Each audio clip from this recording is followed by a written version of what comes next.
I used to believe in perfect marriages until I discovered mine was built on a lie so elaborate, it took my own brother to unravel it.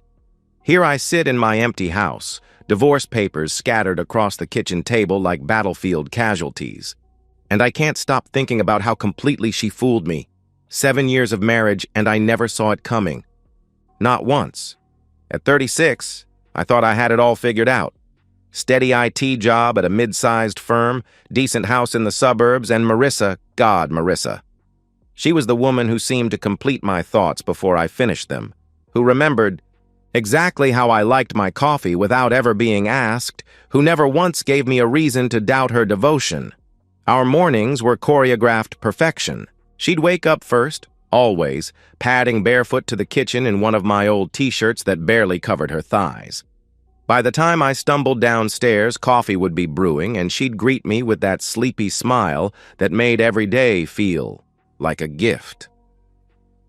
"Morning, handsome," she'd whisper against my neck, and I'd pull her close, breathing in the vanilla scent of her shampoo. We had our rituals, our inside jokes, our comfortable silences.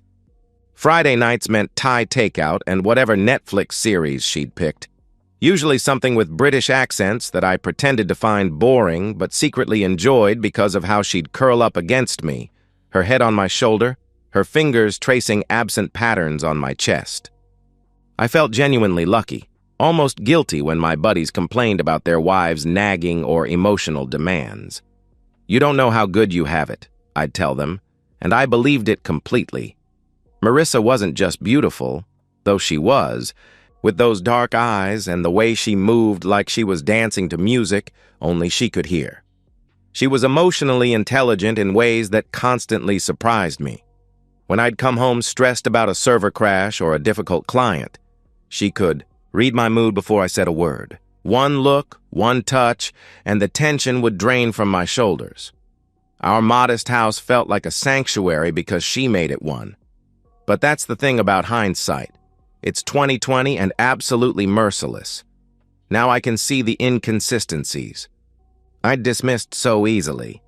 The late nights with girlfriends that became more frequent over the past few months. The sudden interest in working out, in buying new clothes, in paying attention to her appearance in ways that seemed motivated by something beyond our relationship. The subtle changes in how she handled her phone, always face down now, always within arm's reach, the way she'd angle the screen away from me when texting. At the time, I'd trusted her completely. Why wouldn't I? She was my wife, my partner, the woman who'd promised to love only me for better or worse. When she said she was having dinner with college friends I hadn't met, I believed her. When she started those evening workout sessions, at the new gym across town 3 months ago, I was proud of her dedication. When she became protective of her phone around the same time, I figured everyone was entitled to privacy. Every loving gesture now feels like evidence of her deception. Every kiss, every "I love you," every moment of intimacy, all of it potentially performed while she was planning to be with someone else. The weight of that realization sits on my chest like a physical thing, making it hard to breathe sometimes. Keep thinking about the last few months, scanning my memory for signs I missed. Was she thinking about him when she was with me? Was she comparing us? Did she laugh at how clueless I was? How easy it was to maintain her perfect wife act while living a completely separate life? The woman I thought I knew, the one who made me feel like the luckiest man alive, never existed. I was married to a character she played, a role she performed so convincingly that I never questioned the script. It was Kyle who finally opened my eyes. My younger brother, the one who'd always been more skeptical about love, more aware of people's capacity for deception. He'd been seeing someone casually through dating apps, he told me later, when he stumbled across something that made his blood run cold. That quiet Saturday afternoon when he dropped by for a visit, I should have noticed his uncharacteristic nervousness. Kyle's usually the most relaxed person I know, but he kept checking his phone, kept looking toward the door like he expected someone. When he suggested we take a walk like old times, His casualness felt forced. I thought he just wanted to talk, maybe needed relationship advice about whatever woman he was seeing that month. We'd always been close, and I was happy to spend time with him. As we headed out the door together, I had no idea I was walking toward the moment that would shatter everything I believed about my life. The afternoon air felt different somehow, charged with the kind of tension that comes before a storm breaks. Kyle and I walked the familiar sidewalk outside my house, but something was wrong with his energy. My brother, who could usually talk for hours about anything from sports to the latest tech gadgets, kept falling into uncomfortable silences. His usual easy banter was replaced by careful words and sideways glances that made my skin crawl with anticipation. "Dan, there's something I need to show you," he finally said, stopping abruptly near the oak tree where we used to climb as kids. The way he said it, gentle but determined, made my stomach drop. "What is it?" I asked, though part of me already knew I didn't want to hear the answer. Kyle pulled out his phone, his fingers hesitating over the screen. "I've been casually dating, using apps, you know, but yesterday..." He stopped, swallowed hard. "Yesterday, I came across a profile that I think you need to see." The world seemed to slow down as he turned the phone toward me. There she was, my wife, my Marissa, staring back at me from a Tinder profile with that sultry smile I thought belonged only to me. The same smile she'd given me that very morning over coffee. The profile photos were far from innocent. In one, she wore the black dress I'd bought her for our anniversary last year, the one she claimed made her feel too sexy to wear out in public. Another showed her in workout clothes at what looked like our bedroom, taken from an angle that emphasized her curves. Her bio twisted details of our private life into public currency. Love cooking for the right person. Netflix and wine kind of girl. Looking for someone who can keep up with me. I stared at the screen until the images burned into my retinas. This couldn't be real. There had to be some mistake, some explanation that would make sense of why my wife was advertising herself to strangers like she was single and available. "Are you sure this is..." I started, but the words died in my throat. Of course I was sure. I'd been looking at that face for 7 years, memorizing every curve and angle. I knew the way she tilted her head when she wanted to look seductive. Knew the exact shade of lipstick she was wearing in the photos. "I'm sorry, man," Kyle said quietly. I really hoped I was wrong about what I was seeing. My mind raced through desperate alternatives. Maybe her account had been hacked. Maybe this was some kind of elaborate prank. Maybe she was helping a friend create a fake profile for some reason I couldn't fathom. But even as I constructed these scenarios, I knew they were fantasies. The photos were recent. I recognized the haircut she'd gotten just last month. The details in her bio were too specific, too personal. "We need proof," Kyle said, and I realized he'd been thinking about this since yesterday when he first found her profile. Real proof that would hold up if you need it. Right there on the sidewalk, as my world collapsed around me, my brother started outlining a plan. We'd create a fake profile using photos of his friend Marcus, a guy who looked nothing like Kyle but had the kind of rugged good looks that seemed to do well on dating sites. Together, we'd craft a bio that would appeal to exactly the kind of woman Marissa was pretending to be. Successful, confident, looking for something meaningful, but not too serious. "We'll message her," Kyle explained. "See if she responds. If she's willing to meet. If she is..." He didn't need to finish the sentence. We walked back to my house in silence, Kyle leaving with a casual goodbye like nothing had happened. But everything had changed. I was no longer a happily married man. I was a spy in my own life, gathering intelligence on the woman sharing my bed. That evening, sitting across from Marissa at our kitchen table, I watched her with new eyes.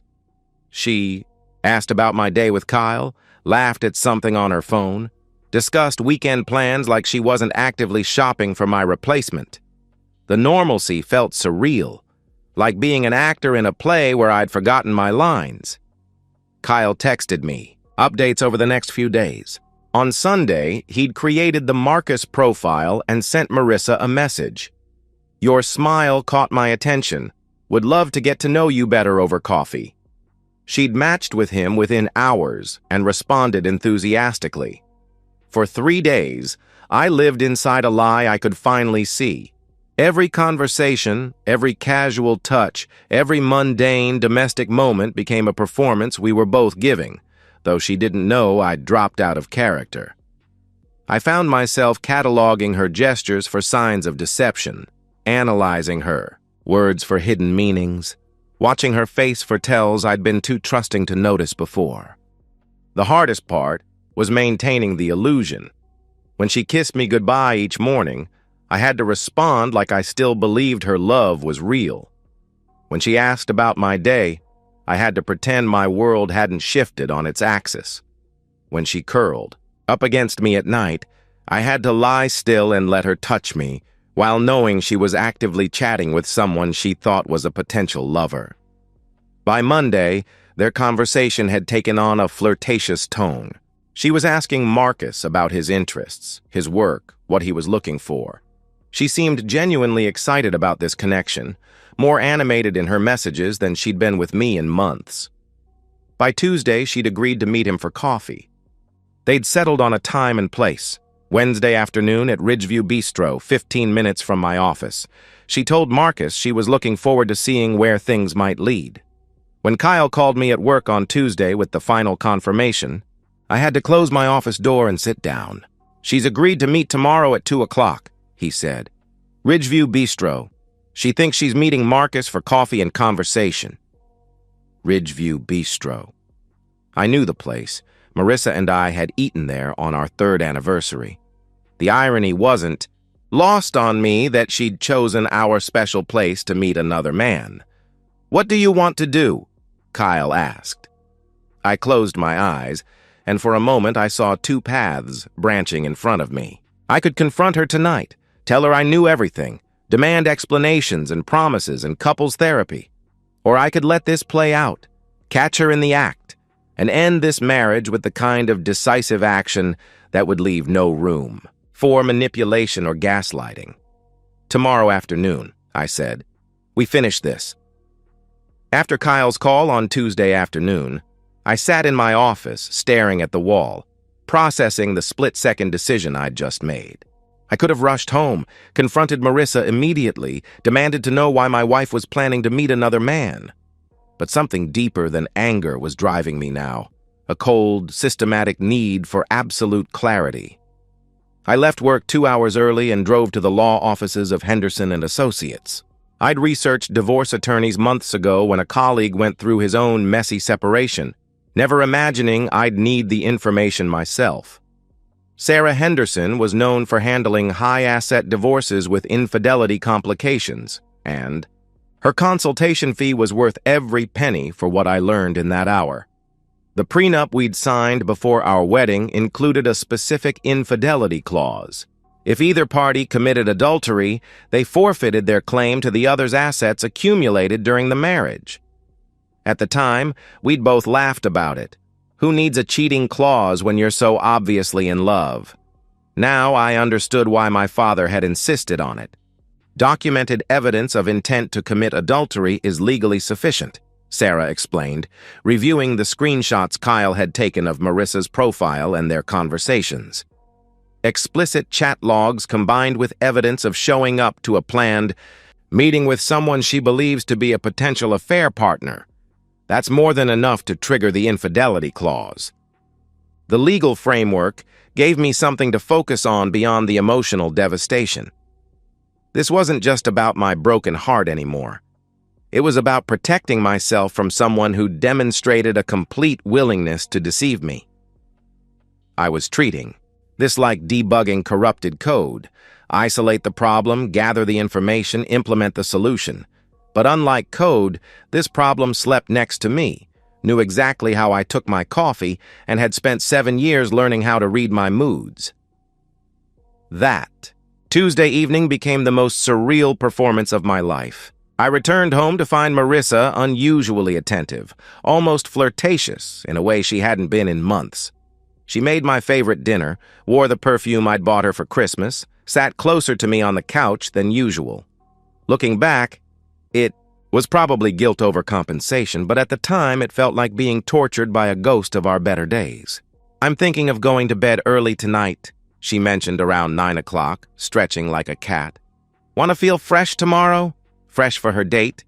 The realization hit me like a physical blow, but I managed to nod and smile. "Good idea. I'll be up in a few minutes." I lay awake beside her that night, listening to her breathing, knowing she was preparing to meet another man in less than 24 hours. Every time she shifted in her sleep, every unconscious touch or murmur felt like evidence of her deception. This woman who'd promised to love only me was planning to meet a stranger, to see where things might lead, to potentially destroy our marriage for someone she'd never even met in person. Wednesday morning preparation became ritual. I chose what to wear to Ridgeview Bistro, with the same care I'd once used selecting an outfit for our first date. I practiced what I would say, how I would handle her inevitable denials and deflections, what tone would convey controlled disappointment rather than unhinged rage. I called in sick to work, family emergency, which felt brutally honest. Kyle met me at a coffee shop at noon, an hour before the scheduled confrontation, to review our evidence one final time.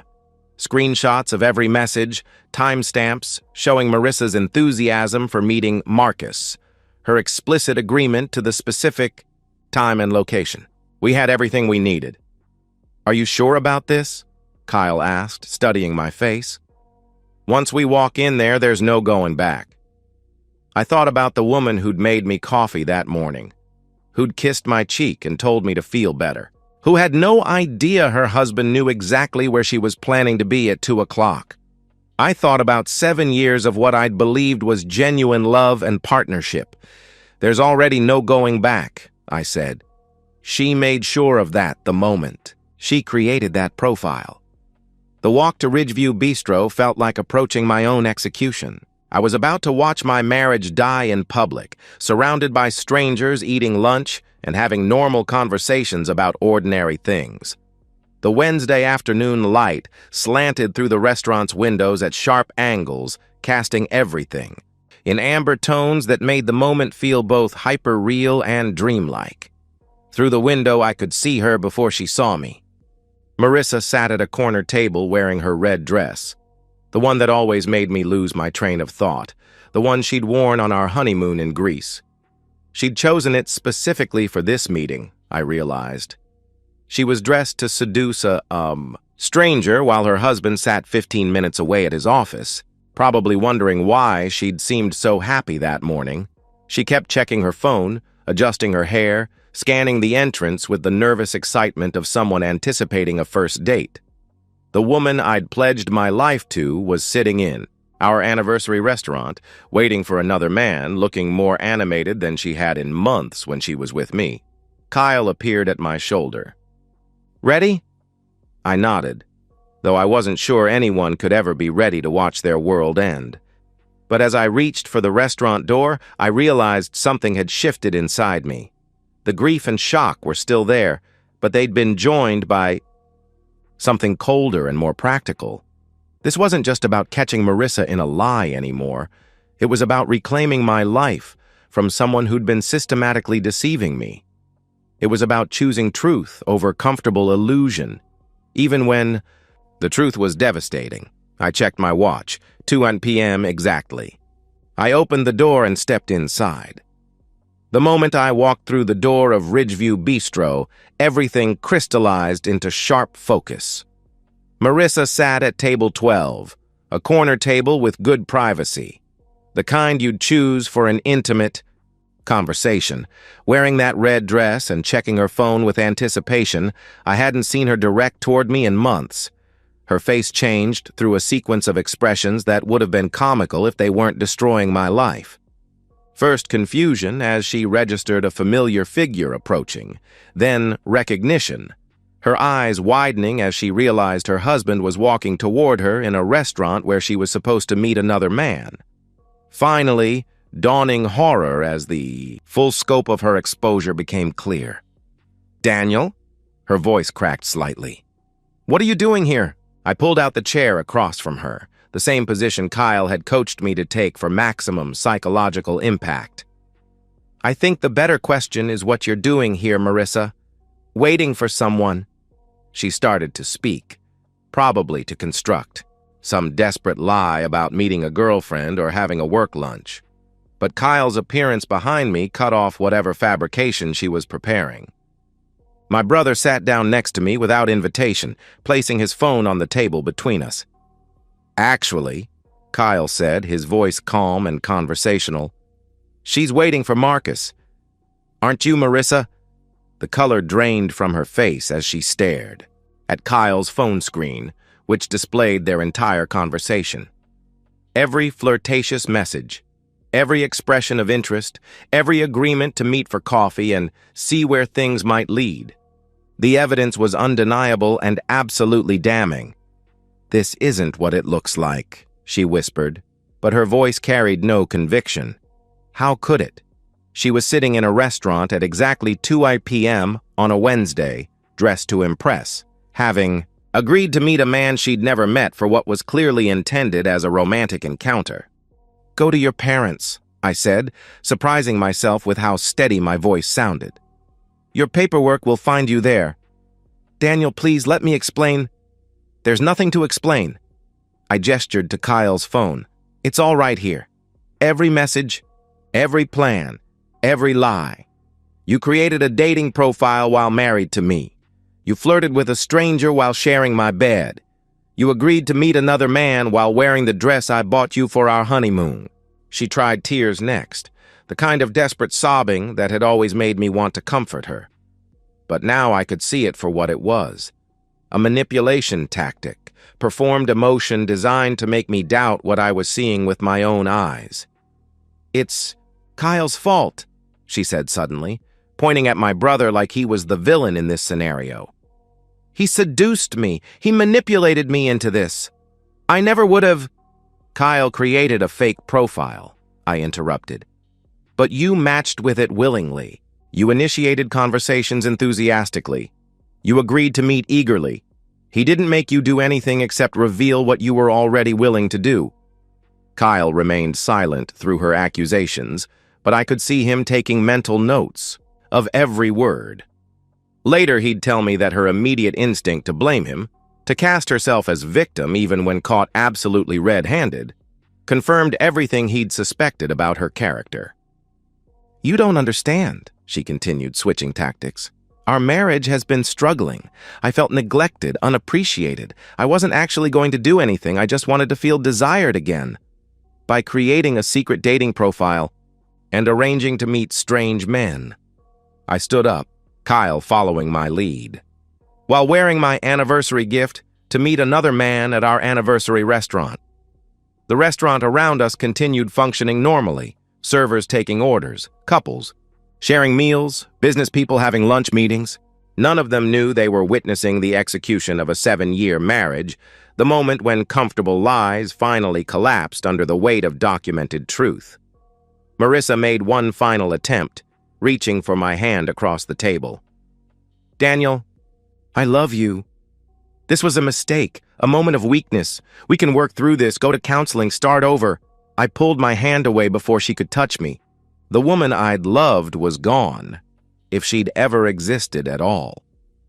In her place sat someone I didn't recognize, a person capable of elaborate deception, of planning betrayal while maintaining perfect domesticity, of blaming everyone except herself when the consequences arrived. "The prenup has an infidelity clause," I said. "Your lawyer will explain what that means." Kyle and I left her sitting at that corner table, surrounded by the evidence of her betrayal, still wearing the red dress she'd chosen for another man.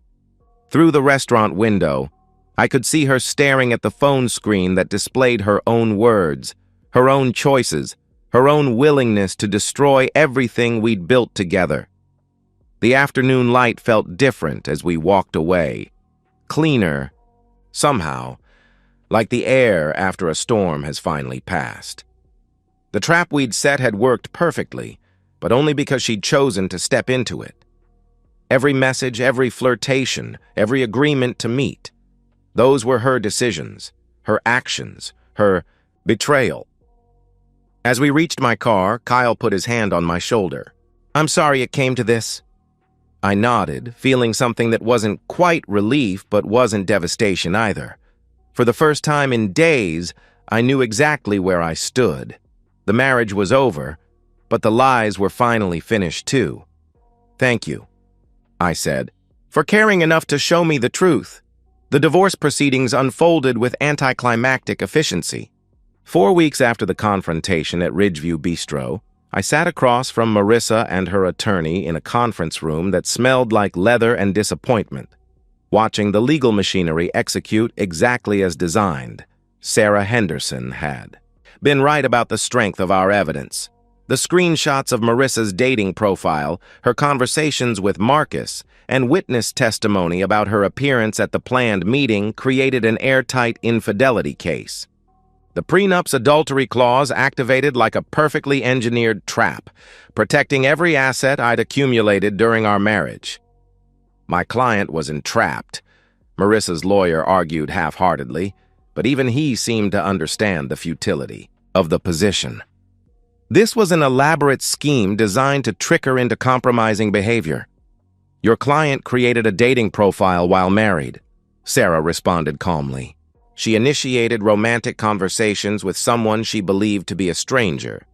She agreed to meet that person while her husband was unaware of her actions. The trap only worked because she was already willing to commit adultery." I watched Marissa during these exchanges, noting how she avoided my eyes, how she sat rigidly in her chair like someone attending her own sentencing, which, in a way, she was. Her attorney had clearly advised her not to contest evidence she couldn't refute, not to extend proceedings that would only cost money and dignity she couldn't afford to lose. The house would remain mine.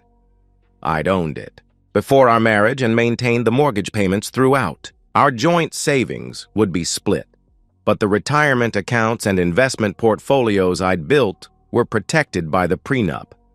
She could keep her car, her personal belongings, and whatever money she'd managed to save separately.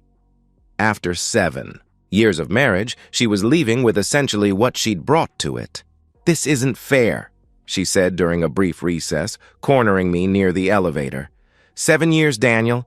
7 years of my life, and I'm walking away with nothing because of one mistake. One mistake? I kept my voice low but couldn't entirely suppress the anger. "You created a secret dating profile. You flirted with strangers for weeks. You arranged to meet another man while married to me. That's not one mistake. That's a pattern of deliberate deception." She started to respond. Probably with another attempt to rewrite history or minimize her choices, but I held up my hand. "The prenup was your idea originally," I reminded her. "You said people who cheat don't deserve to benefit from the marriages they destroy." You were right. Meanwhile, Marissa's campaign to salvage her reputation was failing spectacularly. She'd told our mutual friends that Kyle had seduced and manipulated her, that I'd orchestrated an elaborate entrapment scheme, that our marriage had been already over, and she was just seeking companionship.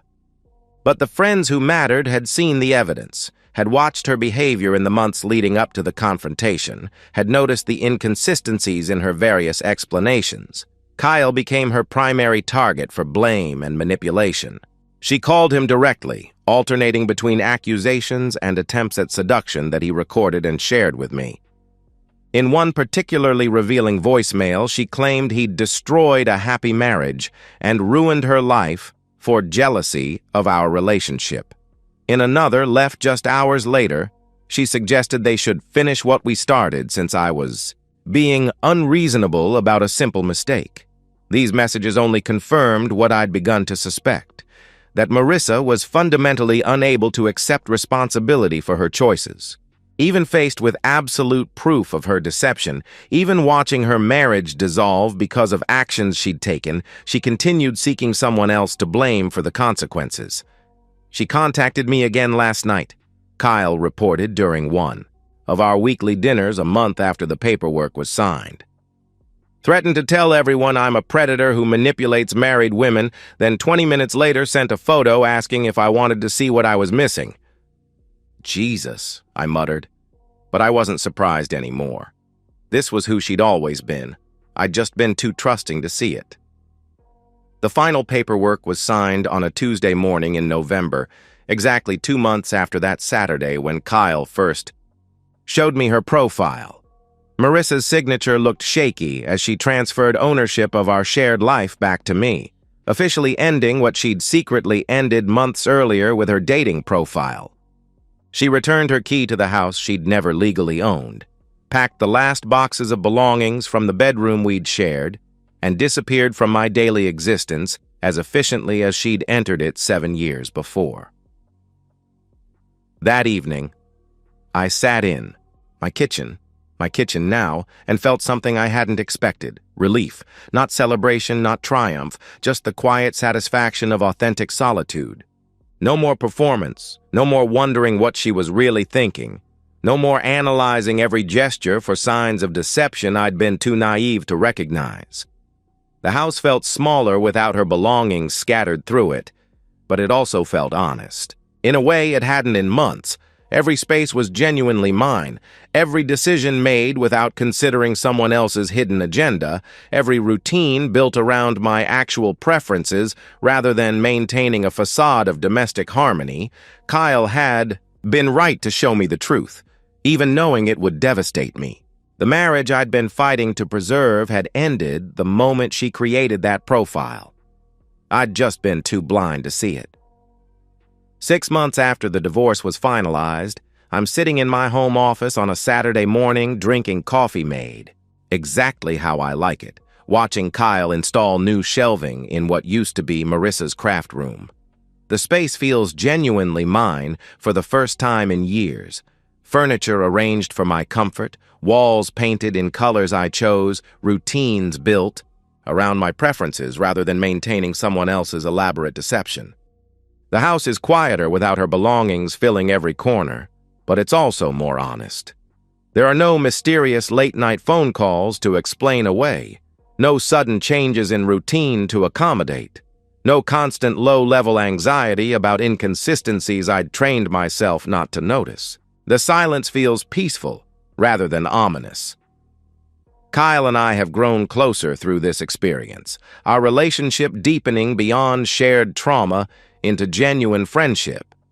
He still feels guilty about being the messenger, but I remind him regularly that he saved me from wasting more years on a woman who'd already checked out of our marriage. Our weekly dinners have become a constant I look forward to. Two men who've seen each other's worst moments and chosen loyalty anyway. She texted me again yesterday, Kyle mentions as he measures the wall space. These updates have become routine, and he always shares them immediately. Transparency is something we both value more highly now. Same pattern? I ask. First message called me a homewrecker who destroyed her life. Second message, sent an hour later, included a photo and asked if I wanted to get together to talk about things. Kyle shakes his head. I don't think she's capable of understanding that her choices have consequences. Marissa's continued inability to accept responsibility for her actions only reinforces the decision to end our marriage cleanly and completely. She's told anyone who'll listen that she was trapped and set up, never acknowledging that the trap only worked because she willingly stepped into it. According to mutual friends, she's dating someone new, a divorced father she met, ironically enough, on the same dating app where Kyle found her profile. I've started dating again, cautiously, but with much better instincts. The experience with Marissa didn't make me cynical about relationships. It made me discerning. I can recognize manipulation techniques now, trust my intuition about inconsistencies, value transparency over performance. When someone's words don't match their actions, I pay attention instead of making excuses. Last month, I went to dinner with Sarah, a colleague from work who'd been divorced herself 2 years ago. We talked openly about our experiences, about the difference between love and manipulation, about building relationships on honesty rather than comfortable illusions. At the end of the evening, she said something that stuck with me. The best thing about starting over is that you know what you won't tolerate anymore. She was right.